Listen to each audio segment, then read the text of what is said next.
पंजाब में आईनी बहरान फिर सर उठाने लगा। परवेज इलाही आज एतमाद का वोट लेंगे या नहीं, सूरत हाल फैसला कुन मरहले में दाखिल। 4 बजे के बाद चौधरी परवेज इलाही वज़ीर आला नहीं रहेंगे। विफाकी वज़ीर दाखिला राना सनाउल्लाह का बयान, कहते हैं गवर्नर पंजाब 4 बजे नया नोटिफिकेशन जारी करेंगे। गवर्नर पंजाब वज़ीर आज़म को दरख्वास्त भी कर सकते हैं कि गवर्नर राज लगा दिया जाए। गवर्नर जब चाहें वज़ीर आला को एतमाद का वोट लेने का कह सकते हैं। इस सूरत हाल के हवाले से आपको अपडेट करें। पंजाब में आईनी बहरान फिर सर उठाने लगा। आपको ये बताएं कि सूरत हाल फैसला कुन मरहले में दाखिल। 4 बजे के बाद चौधरी परवेज इलाही वज़ीर आला नहीं रहेंगे। हमारे साथ मौजूद हैं नुमाइंदा लाहौर न्यूज़ मोहम्मद यासीन। यासीन, क्या डिटेल्स हैं इस मुतालिक? जी बिल्कुल, आज लाहौर में एक हंगामा खेज दिन है सियासी लिहाज से। ये एक आज ऐसा दिन है जिसमें ये कहा जाए कि ऐनी बहरान पैदा हो गया है। और यूं इसका वजह उसकी ये रही कि गवर्नर पंजाब ने आज 4 बजे वज़ीर पंजाब को हल्फ एतमाद का वोट लेने के लिए कह रखा है, जबकि स्पीकर पंजाब असम्बली ने कहा है कि चूंकि एक इजलास पहले से चल रहा है, दूसरा इजलास इसके ऊपर जब तक वो गैर मुय्यना मुद्दत के लिए पहला इजलास मुलतवी नहीं हो जाता उस वक्त नया इजलास नहीं बुलाया जा सकता। इसलिए जो गवर्नर पंजाब ने खुसूसी इजलास तलब किया वो गैर आईनी है। इसकी वजह से एक पंजाब में एक नया बहरान पैदा हो गया है। और इस वाले से ये बताता चलूँ कि चूंकि वज़ीर आला पंजाब आज एतमाद का वोट हासिल नहीं कर रहे, उन्होंने गवर्नर पंजाब ने स्पीकर पंजाब ने पंजाब असम्बली ने कह दिया है कि ये इजलास ही गैर आईनी है। और इस वजह से एक वफाकी वज़ीर दाखिला राना सनाउल्लाह का बयान भी सामने आ गया है। उन्होंने कहा है कि गवर्नर पंजाब 4 बजे एक नया नोटिफिकेशन जारी करेंगे। 4 बजे के बाद चौधरी परवेज इलाही वज़ीर आला नहीं रहेंगे और गवर्नर पंजाब जो है वो वज़ीर आज़म की दरख्वास्त पर गवर्नर राज भी लगा सकते हैं। उनका ये भी कहना है कि गवर्नर जब चाहें वज़ीर आला को एतमाद के वोट लेने के लिए कह सकते हैं। और एतमाद का वोट ना लेने की सूरत में परवेज इलाही वज़ीर आला नहीं रहेंगे। उन्होंने कहा कि आर्टिकल 234 के तहत गवर्नर वफाक को लिखेंगे कि सूबे में आइन के मुताबिक अमल दरामद नहीं हो रहा। यूं ये सूरत हाल सामने बनी है कि बिल्कुल एक यहाँ इस वक्त पंजाब असम्बली की सूरत हाल ये है कि उसके तमाम गेट बंद कर दिए गए हैं और किसी रुकन पंजाब असम्बली को अंदर जाने की इजाजत नहीं है। जबकि दूसरी तरफ जो अपोजिशन है उन्होंने कहा है कि हम 4 बजे यहाँ पंजाब असम्बली आएंगे और अंदर हर सूरत में दाखिल होंगे और पीडीएम के अरकान को यहाँ 4 बजे आने का कह दिया गया है। अगर ये हुकूमत ने उनको रोकने की कोशिश की तो यकीनी तौर पर यहाँ एक हंगामा होगा और यहाँ पुलिस की भारी नफरी भी मौजूद है उन्हें रोकने के लिए। और 4 बजे के बाद ही सूरत हाल वाज़ेह हो सकेगी कि क्या 4 बजे के बाद वो नोटिफिकेशन जारी हो जाता है तो फिर क्या जो अरकान असम्बली अपोजिशन के वो आएंगे या नहीं आएंगे और उसकी सूरत उसी को मद्देनजर रखते ही अगला फैसला होगा। तो हम जराए ये बता रहे हैं कि ये जो मामला है सारा अदालत की तरफ जाने का एक इम्कान का भी इम्कान पैदा हो गया है, क्योंकि अदालत ही आइन की वजाहत करती है, इनकी तशरीह करती है। उसी में पता चलेगा कि क्या आया एक इजलास जब चल रहा हो तो अगला दूसरा इजलास उसके ऊपर बुलाया जा सकता है नहीं। और जो गवर्नर ने जो इजलास तलब किया, खुसूसी इजलास तलब किया, उसकी आईनी लिहाज से क्या अहमियत है वो अदालत ही वजाहत कर सकती है। हम अभी तक इस वाले से कोई ऐसी सूरत हाल सामने नहीं आई। हम आज जो है ठीक है यासीन, हमारे साथ ही मौजूद रहेगा। सलमान तारिक भी हमारे साथ मौजूद है। सलमान, आप खबर दें, आपके ज़राए क्या कहते हैं कि क्या नून लीग या पीडीएम की दीगर जमातें अटल फैसला कर चुकी है कि वो 4 बजे के बाद चौधरी परवेज इलाही को डिनोटिफाई करेंगे? तो फिर साथ ये भी बताएं कि आइंदा का लाएमल उनका क्या होगा, गवर्नर राज लगाया जाएगा, किस तरह ये सारा सिस्टम चलेगा? एक दफा फिर जो है वो आईनी बहरान जो है वो सब उठा चुका है और इस हवाले से गवर्नर पंजाब की जो एतमाद का वोट लेने के लिए वज़ीर आला पंजाब को कहा गया है। इस सिलसिले में इस तरफ से पीटीआई की जानिब से ये मौक़िफ़ है कि जी हम रूल्स के मुताबिक चल रहे हैं, आइन के मुताबिक चल रहे हैं, सेशन के दौरान असल एतमाद का वोट लेने का नहीं कहा जा सकता। और दूसरी जानिब जो है वो मुस्लिम लीग का मौक़िफ़ है कि जी एतमाद का वोट गवर्नर की जानिब से किसी भी वक्त लेने का कहा जा सकता है। और अगर आज जो है वो गवर्नर हाउस में एतमाद का वो गवर्नर की जानिब से कहा गया कि जो एतमाद का वोट है उस पर सेशन बुलाकर एतमाद का वोट नहीं लिया जाता, तो इस पर जो मौक़िफ़ है कि जी जो वज़ीर आला है तो जो है वो के ओहदे पर बरकरार नहीं रहेंगे। इस हवाले से की जो दौरान तनाव ठीक है सलमान, साथ ही मौजूद रहिएगा। यासीन, आपकी जानिब आएंगे, आपसे ये जानना चाहेंगे, वैसे तो अपोजिशन की जानिब से कहा गया है कि अगर इजलास शुरू नहीं होता है तो असम्बली के बाहर जो है एहतजाज किया जाएगा। वैसे तो हम देख रहे हैं वहाँ पर काफ़ी सिक्योरिटी नज़र आ रही है, आप क्या देख रहे हैं वहाँ पर? यहाँ पुलिस की एक भारी नफरी तैनात है पीडीएम के अपोजिशन के जो अरकान है उनको रोकने के लिए, जो कि पीडीएम के एक अरकान ने कल ऐलान किया था कि वो आएंगे 4 बजे यहाँ पहुंचेंगे और सबको यहाँ पहुंचने की हिदायत भी की गई थी कि यहाँ पहुंचेंगे वो हर सूरत में अंदर दाखिल होंगे और अगर नहीं दाखिल होने दिया जाएगा तो हम जबरदस्ती दाखिल होंगे, गेट तोड़ेंगे और पुलिस से बेशक हमें लड़ाई करनी पड़े लेकिन हम अंदर जाएंगे। तो उसी सूरत हाल को मद्देनजर रखते हुए आज यहाँ पुलिस की भारी नफरी तैनात है और गेट बंद है और बिल्कुल वहां अंदर किसी रुकन पंजाब असेंबली को जाने की इजाजत नहीं है। ताकि यहाँ का जो स्टाफ है वो अंदर जाते हैं तो उनसे भी पूछगिछ की जाती है कि उनकी भी बेकायदा तौर पर तलाशी ली जाती है। तो ये यहाँ सूरत बहुत सिक्योरिटी बहुत सख्त है और यहाँ वो अगर आते हैं तब 4 बजे के बाद वजाहत हो सकेगी, क्योंकि वफाकी वजीर दाखिला ने नए 4 बजे नोटिफिकेशन जारी होने के कंदिया दिया हुआ है। अगर वो जो नोटिफिकेशन जारी हो जाता है और बकौल उनके कि वो जो चौधरी परवेज इलाही वज़ीर आला नहीं रहेंगे तो इस सूरत में हो सकता है कि फिर पीडीएम के अरकान को पंजाब असेंबली आने की जरूरत ही ना पड़े। लेकिन अगर वो नोटिफिकेशन जारी नहीं होता और उन्हें जो अपनी क़यादत की तरफ से कोई इस हवाले से उन्हें रोकने के लिए नहीं कहा जाता तो फिर वो यकीनी तौर पर यहाँ आएंगे और यहाँ एक हंगामा बरपा होगा और फिर यही जो आईनी बहरान है वो मजीद। ठीक है, यासीन हमारे साथ ही मौजूद रहेगा। सलमान गनी साहब भी सीनियर तजज़ियाकार हमारे साथ मौजूद हैं। सलमान साहब, बहुत शुक्रिया आपके वक्त का। सलमान साहब 4 बजे के इंतजार कर रहे हैं, अपोजिशन भी और हुकूमत भी, कि गवर्नर पंजाब क्या फैसला करते हैं, इस पर क्या कमेंट करेंगे? क्या वो डिनोटिफाई करेंगे आगे और उनके पास क्या और ऑप्शंस होंगे? गवर्नर राज लगाया जाएगा फिर? देखिए, बात ये कि गवर्नर साहब ने एक इजलास बुलाया था और आईने पाकिस्तान के तहत बुलाया था और गवर्नर इस एतमाद के वोट के लिए उस वक्त कहता है जब उनको इस बात का यकीन होता है कि चीफ मिनिस्टर को ऐवान का एतमाद हासिल नहीं रहा और उनके बुलाए गए इजलास को स्पीकर पंजाब असेंबली ने इल्तवा में डाल दिया और उन्होंने आज का इजलास भी मौखर कर दिया। लिहाजा एक नई सूरत हाल तारी हुई है। अगर इस हवाले से गवर्नर के इस्तेकाक को देखा जाए या गवर्नर ने जिस बुनियाद पर ये इजलास बुलाया था उस आर्टिकल में बड़ा वाज़ेह है, उसमें टाइमिंग का तो जिक्र नहीं है, लेकिन ये कहा गया है कि गवर्नर किसी भी वक्त वज़ीर आला को एतमाद के वोट के लिए कह सकते हैं और अगर वज़ीर आला एतमाद का वोट ना ले सकें या ना लें तो तब वो वज़ीर आला नहीं रहेंगे। तो इसकी तशरीह तो बहरहाल अदालत ही बेहतर अंदाज में करेगी, लेकिन पंजाब में एक आईनी बहरान खड़ा हो गया और इस आईनी बहरान से किस तरह निपटा जाएगा। जहाँ तक आपने 4 बजे के नोटिफिकेशन के हवाले से कहते हैं, मेरा ख्याल है ये अभी शायद इतनी जल्द ना हो, इस पर गौर गौज जारी है। और पंजाब के अंदर जो गवर्नर राज की बात की जा रही है ये आर्टिकल 234 के तहत होता है। इसमें भारत सदर का भी एक रोल होता है, इसमें कौमी असेंबली और सेनेट की रेजोल्यूशन भी है। अभी तक तो ऐसी रेजोल्यूशन पास नहीं हुई, मेरा नहीं ख्याल कि ये कोई हंगामी बुनियादों पर इकदाम होंगे। तो सलमान साहब, दोपहर में शहबाज शरीफ साहब ने गवर्नर साहब को कॉल भी की और उनसे बात भी की कि ये जो नोटिफाई करना उन्होंने सारे सूरत हाल को वज़ीर आला के हवाले से उसको दोबारा उस पर नजरसानी की जाए। तो क्या खबर है आपके पास, जिस तरह आप खुद भी कह रहे हैं कि शायद इतना जल्द ना हो कि डी नोटिफाई करें? देखिए, मेरे पास तो खबर ये है कि मेरी रात गवर्नर साहब से बात हुई थी और गवर्नर साहब बड़े क्लियर थे अपने इक़दाम के हवाले से। वो अपने इक़दाम को मशरूत कर रहे थे आईने पाकिस्तान के तहत। उन्होंने कहा कि मैंने आईने पाकिस्तान के तहत ही ये इजलास बुलाया है और अगर स्पीकर इस पे असरअंदाज हुए हैं तो स्पीकर ही जवाब दे रहेंगे। और उन्होंने ये कहा कि क्योंकि ये इजलास बाकायदा मैंने इसका एक एडवाइस जारी की है जिसके स्पीकर ने नोटिफिकेशन जारी नहीं किया, लिहाजा अगर आज चीफ मिनिस्टर एतमाद का वोट नहीं ले सकेंगे तो फिर वो चीफ मिनिस्टर नहीं रहेंगे। लिहाजा ये बात उन्होंने मेरे साथ कही है, आगे देखना होगा कि क्या होता है।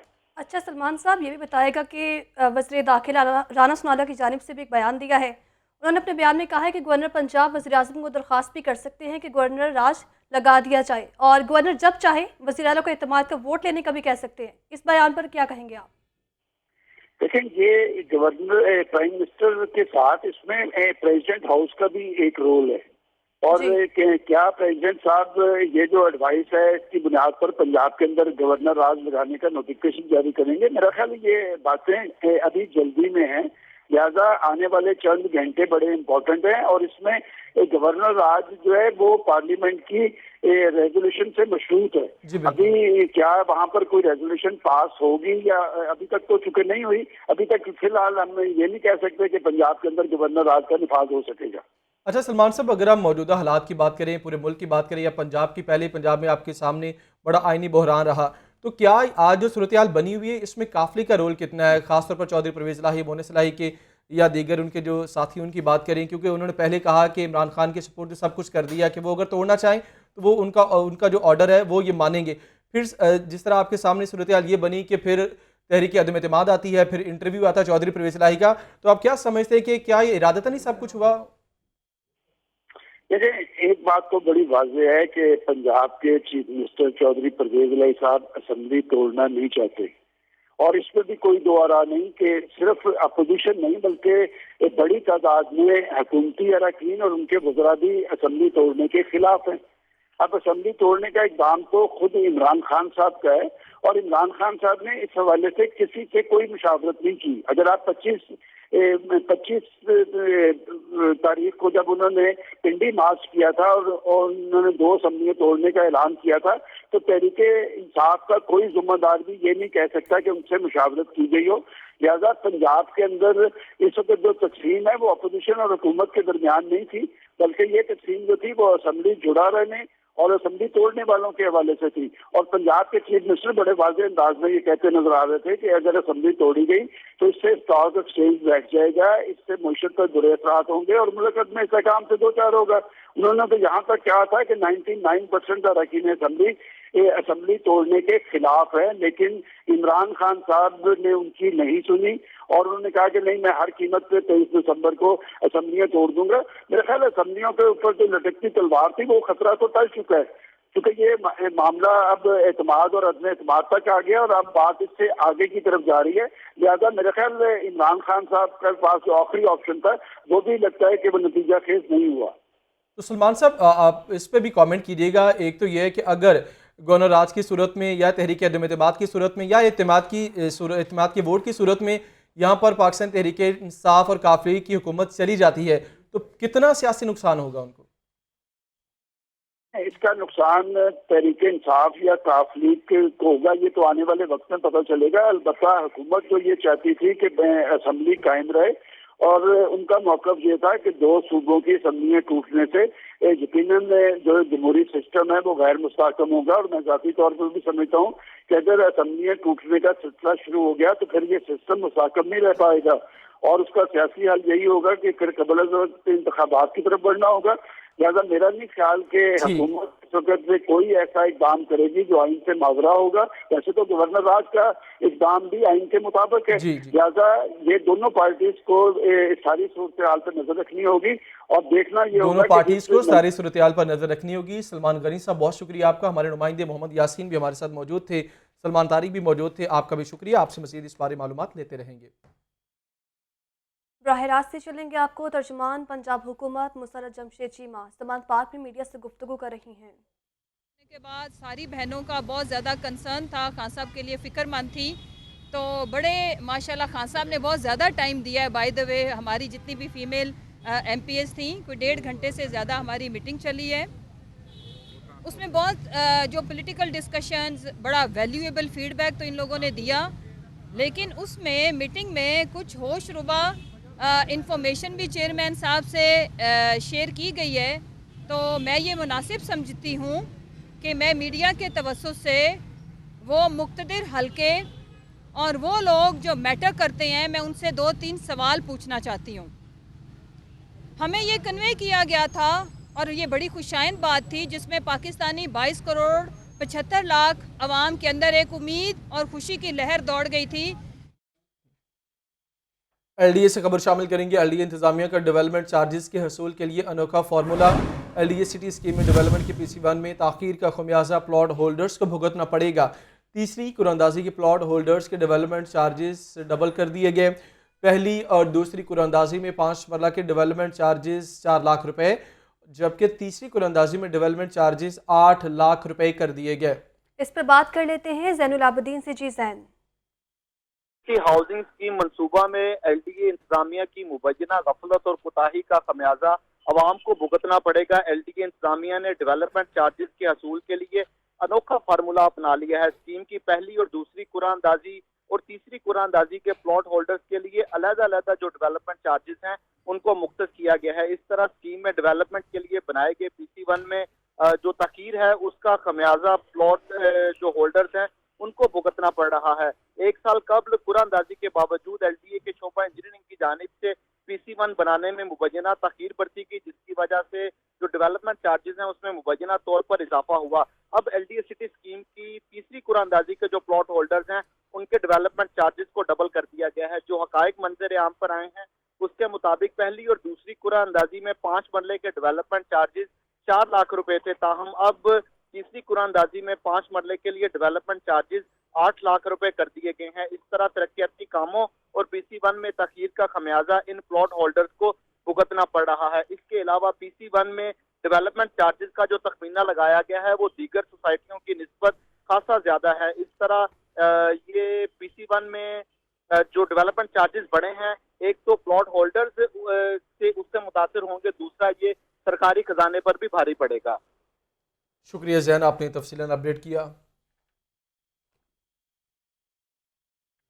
चेयरपर्सन टास्क फोर्स मौसमियाती तब्दीली व माहौलियात तंजील इमरान की ज़ेर सदारत इजलास हुआ। लाहौर समेत पंजाब में फ़ज़ाई आलूदगी और स्मोक की मौजूदा सूरत हाल पर तबादला ख्याल किया गया। धुआं छोड़ने वाली गाड़ियों और फैक्ट्रीज के खिलाफ कार्रवाइयाँ जारी रखने की हिदायत की गई। आतिफ परवेज से मज़ीद जान लेते हैं। जी आतिफ। टास्क फोर्स मौसमियाती तब्दीली व माहौलियात तंजील इमरान की ज़ेर सदारत इजलास हुआ। इजलास में MPA समाबिया ताहिर अली सैयद राशिद मनी सरफराज मोहम्मद फारूक खान शोएब और दीगर ने शिरकत की है और पंजाब लाहौर में फ़ज़ाई आलूदगी और स्मोकिंग मौजूदा सूरत हाल पर तफसीली तबादला ख्याल किया गया और चेयरपर्सन का कहना था कि स्मोक के हवाले से कार्रवाइयाँ मजीद तेज की जाएँ। एहतियाती तदाबीर अपनाने से स्मोक के खतरात से बचा जा सकता है। फ़ज़ा में फैलने वाले धुआं स्मोक का बायस बन रहा है। धुआं छोड़ने वाली गाड़ियों और फैक्ट्रियों के खिलाफ कार्रवाई जारी रखी जाए। मोअज़्ज़ज़ मेंबरान ने मुस्तक़बिल खिलाफ अमल पर भी अपनी तजावीज़ पेश की। जी शुक्रिया, आपने अपडेट किया थे। आपको बताएं कि चेयरमैन PTI इमरान खान से ख़वातीन अरकान पंजाब असम्बली की मुलाकात हुई है। मुलाकात में पंजाब की मौजूदा सियासी सूरत हाल पर तबादला ख्याल किया गया है। चेयरमैन PTI इमरान खान से ख़वातीन अरकान पंजाब असम्बली ने मुलाकात की। मुलाकात में पंजाब की मौजूदा सियासी सूरत हाल पर तबादला ख्याल किया गया। पाकिस्तान तहरीक इंसाफ की ख़वातीन अरकान पंजाब असम्बली ने मुलाकात की। इस मुलाकात में आपको बताएं कि सादिया सुहेल राना, इसके साथ साथ दीगर ख़वातीन पंजाब असम्बली की जो मेंबर्स हैं वो मौजूद थी। और यहाँ पर देख भी सकते हैं कि पाकिस्तान तहरीक इंसाफ की सीनियर लीडरशिप भी मौजूद है। शाह महमूद कुरैशी भी मौजूद हैं और साथ मुसर्रत जमशेद चीमा भी मौजूद हैं। लियाकत अली से बात करेंगे। जी लियाकत, क्या एजेंडा था इस मुलाकात का? तहरीक इंसाफ के चेयरमैन इमरान खान से PTI की ख़वातीन मेंबरान असम्बली ने आज उस्मान पास में मुलाकात की और उनके सियासी फैसलों की तौसीक करते हुए उनके साथ मुकम्मल इज़हार यकजहती किया। ख़वातीन अरकान का कहना था कि वो इस सियासी बहरान में अपने कायद इमरान खान से शाना बिशाना खड़ी हैं और इमरान खान की जो भी कॉल होगी उस पर लब्बैक कहा जाएगा। इमरान खान का इस मौका पर कहना था कि PDM का ट्रक माफिया हर सूरत इक़्तिदार से चिमटे रहना चाहता है और यही वजह है कि इस वक्त वफाकी हुकूमत के वज़रा बुखलाहट का शिकार होकर गैर आईनी इक़दाम की धमकियां दे रहे हैं। इमरान खान का कहना था कि खौफजदा होने की जरूरत नहीं है, हम जो है वो हमारी जमहूरी जद्दोजहद है, हम आइन और कानून के साथ खड़े हैं और हम आवाम के पास जाना चाहते हैं। असल में PDM जो है वो आवाम के पास जाने से खौफजदा है और इलेक्शन से भाग रही है। ठीक है, बहुत शुक्रिया लियाकत। रूडा चहारबाग के 8 कमर्शियल प्लॉट्स की नीलामी में दर्जनों सरमायाकारों की शिरकत। पहली बोली मियां फारूक के नाम 22.5 करोड़ रुपए पर मुकम्मल हुई। मज़ीद जान लेते हैं ज़ैनुलाब्दीन से। जी ज़ैन। अर्बन डेवलपमेंट अथॉरिटी को मुआशी तौर पर मुस्तहकम करने के लिए जो रूडा के जेर इंतजाम चलने वाली हाउसिंग स्कीमें हैं उनके प्लॉटों की नीलामी का अमल शुरू कर दिया गया है। इसी तनाजुर में रूडा चहारबाग सोप डिस्ट्रिक्ट के 8 कमर्शियल प्लॉटों की जो नीलामी का अमल है वो आज जारी है, जिसमें 2.7 कनाल से जायद रकबे के प्लॉटों की नीलामी की गई, जिसमें दर्जनों जो सरमायाकार हैं उन्होंने हिस्सा लिया। कमर्शियल प्लॉटों की नीलामी की तकरीब में CEO रूडा इमरान अमीन, इसके अलावा CEO मंसूर जंजुआ और executive director commercial Kashif Qureshi समेत दीगर जो सरमायाकार हैं उन्होंने हिस्सा लिया। अभी तक इस नीलामी का अमल जारी है, ताहम नीलामी आम में प्लॉट नंबर 1 की जो ऑप्शन है उसका अमल मुकम्मल हो चुका है। पहली बोली मियां फरूक वहाद कंसल्टेंट की जानिब से दी गई, जिन्होंने 22.5 करोड़ रुपए इस प्लॉट की बोली लगाई और अभी इस नीलामी का अमल जारी है। ठीक है जैन, शुक्रिया, आपने अपडेट किया।